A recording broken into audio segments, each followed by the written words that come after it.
In this video, I'm going to talk about 10 acronyms that you should know if you're doing print on demand. Let's go.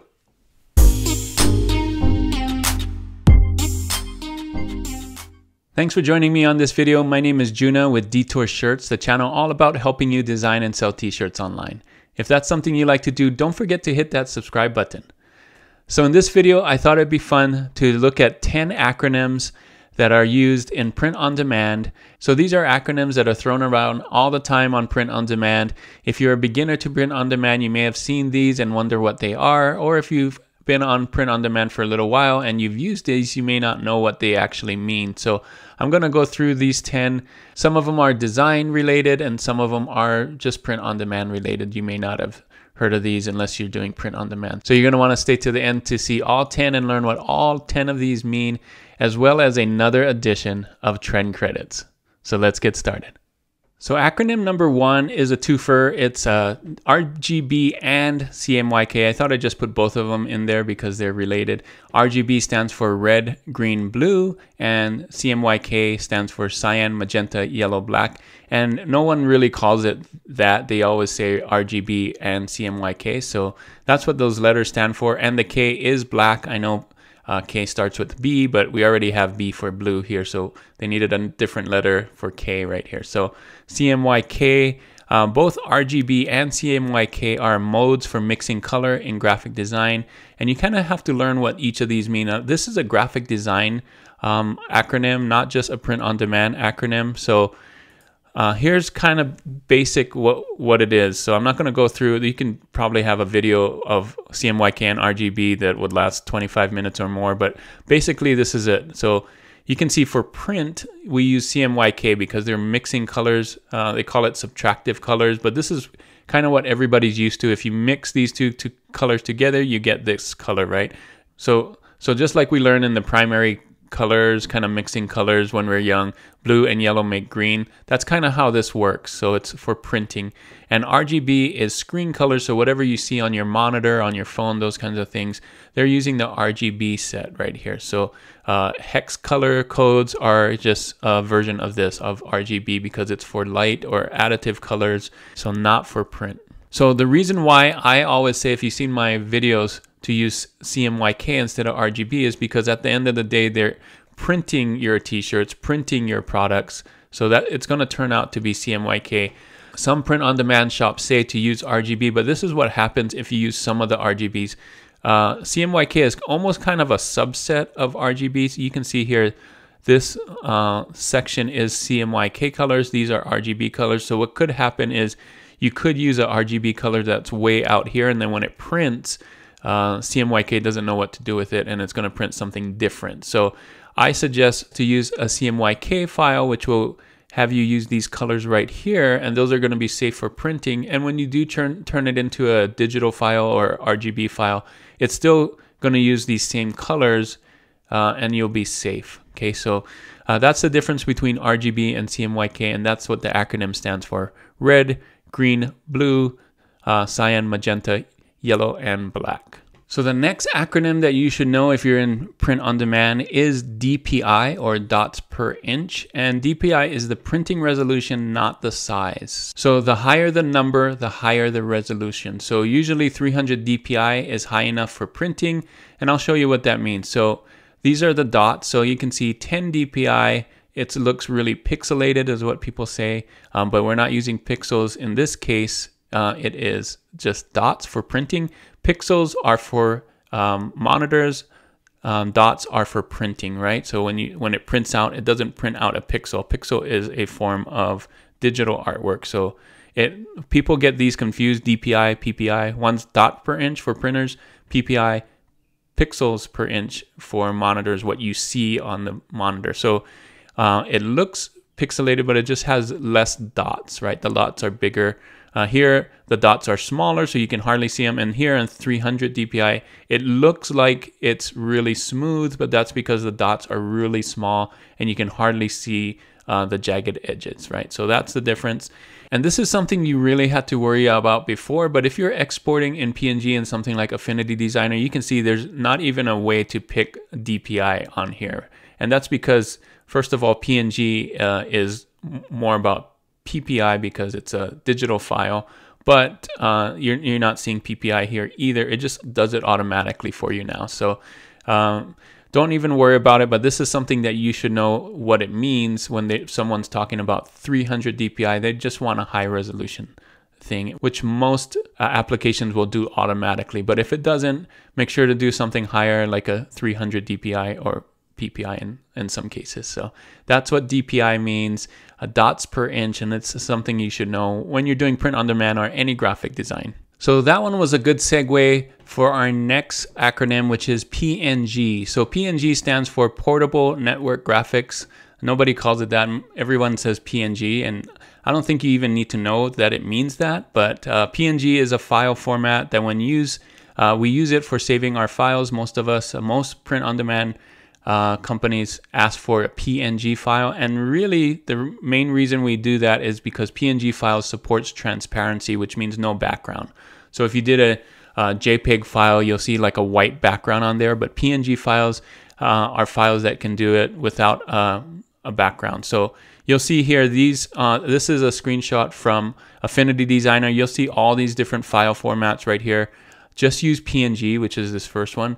If you're using something else, make sure you export to PNG, and it will automatically, if you don't have a background, it will take that background out. It won't have a white background if you did like a JPEG or a PSD or EPS. Those will all leave a white background, and then you'll see that white background on your t-shirt. And so you don't want to see that. You just want to see the design. So that's why print-on-demand places ask for PNG files, and now you know what it means. And just make sure that you pick PNG file when saving yours at the right size.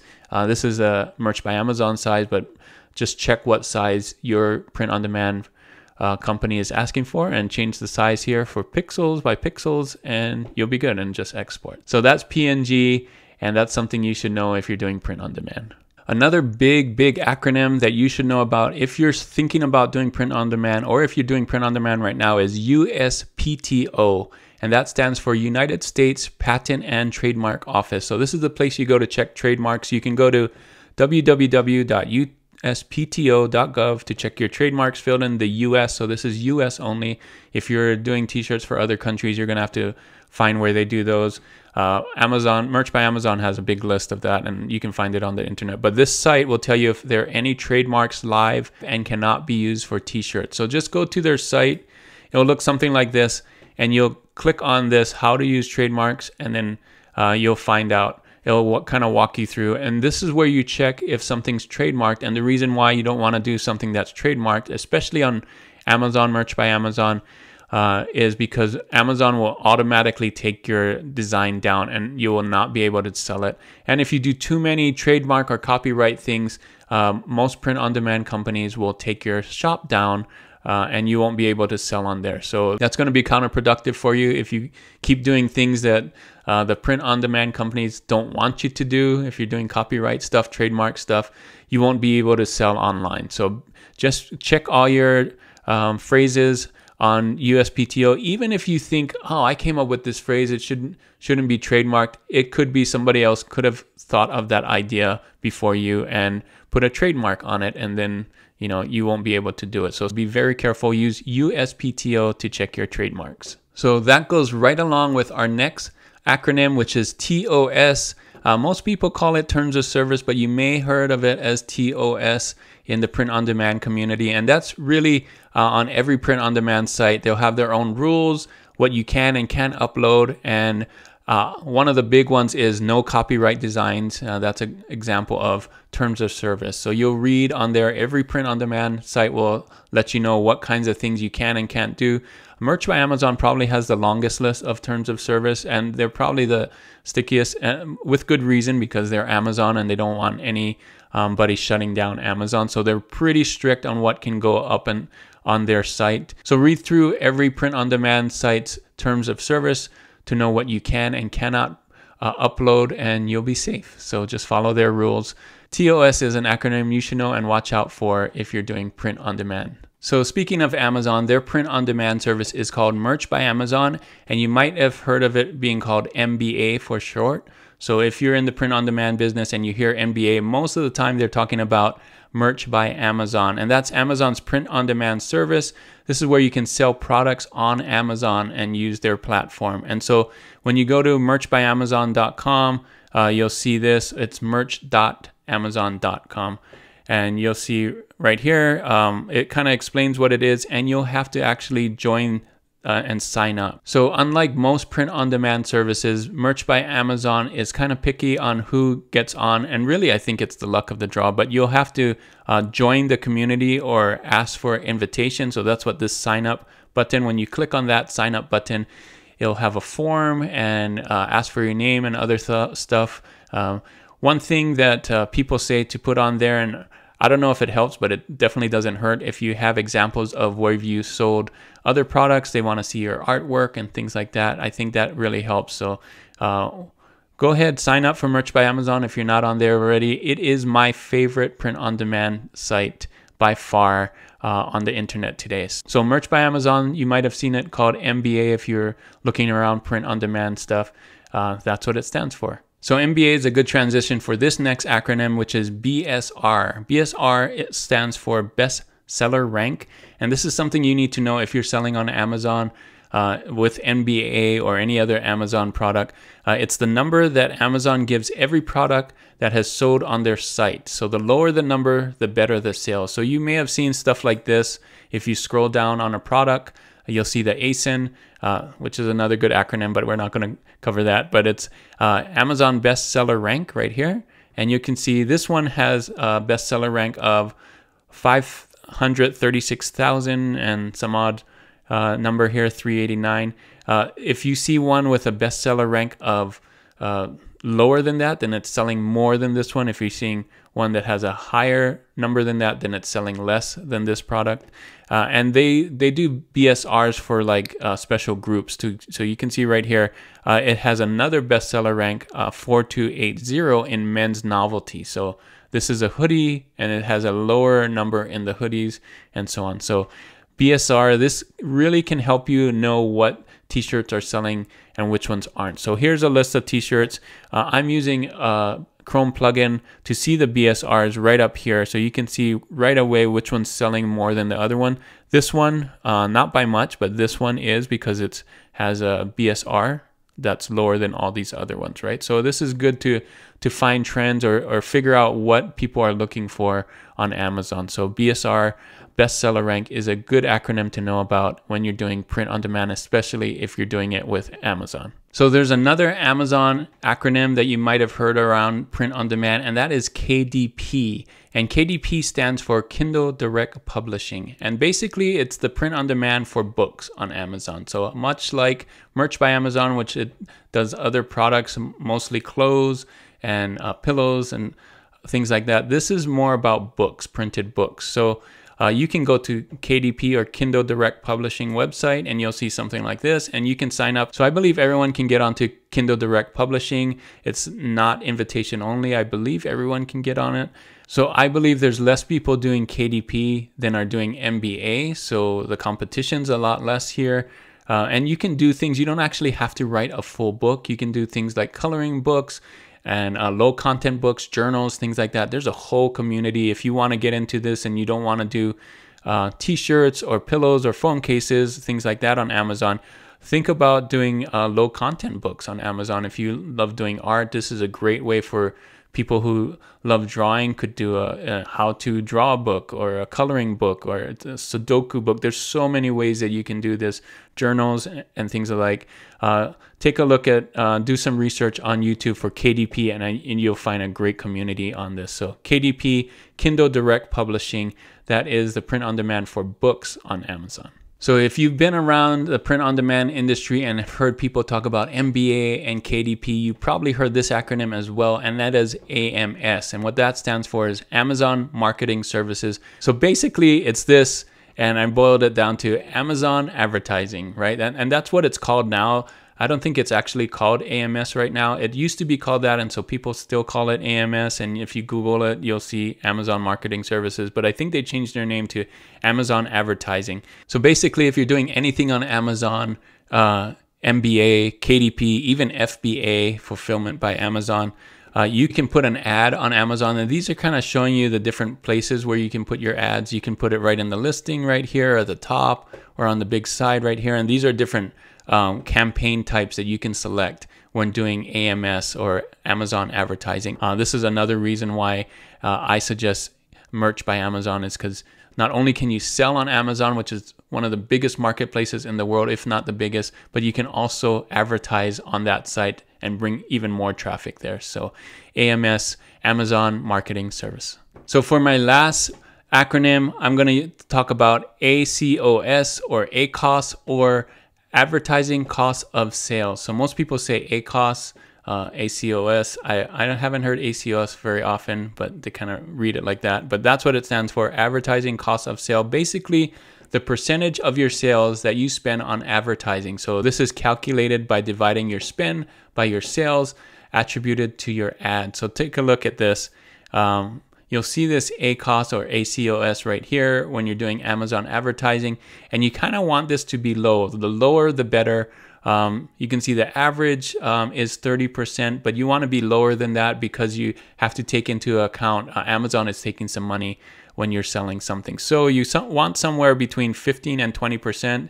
That's kind of where this one is right here. But if you can get it even lower than 15%, even better. So basically what it means is, if for 20% means you're spending $20 to make $100. So of course, 10% is you're spending $10 to make $100, which is even better, right? So spend $5 to make $100. That's 5%, which is really low. If you're spending 50% or $50 to make $100, you may not actually be making anything, because it's taking into account the total profit of it, which is some of it is Amazon's cut, and Amazon takes like 80%, which is why you want to be below 20%. So just be aware of that. If you're doing MBA, you want to be below 20% to actually make a profit. So that's ACOS or ACOS. And that's one acronym that you should know if you're doing print on demand, especially if you're running ads on Amazon. So here we are. Here's all 10 of them with a bonus, because the first one was both RGB and CMYK. We got DPI, PNG, USPTO, TOS, MBA, BSR, KDP, AMS, and ACOS, which most people I hear say ACOS, but ACOS is right there. So get to know these, get familiar with these. If you're thinking about print on demand, now you can have a conversation with someone and talk about their BSR, or is your file a PNG that's RGB, or did you check USPTO, or things like that. So now you can have this acronym or this kind of language, these words in your pocket, and now have a conversation with people who have been doing print on demand. Or if you're watching a video about print on demand and they mention these acronyms, you know what they're talking about. So hopefully this video was really helpful for you. Let me know in the comments if there are other acronyms that you're hearing around print on demand, or if I missed anything. Maybe I need to make another video like this with other acronyms that I missed this first time.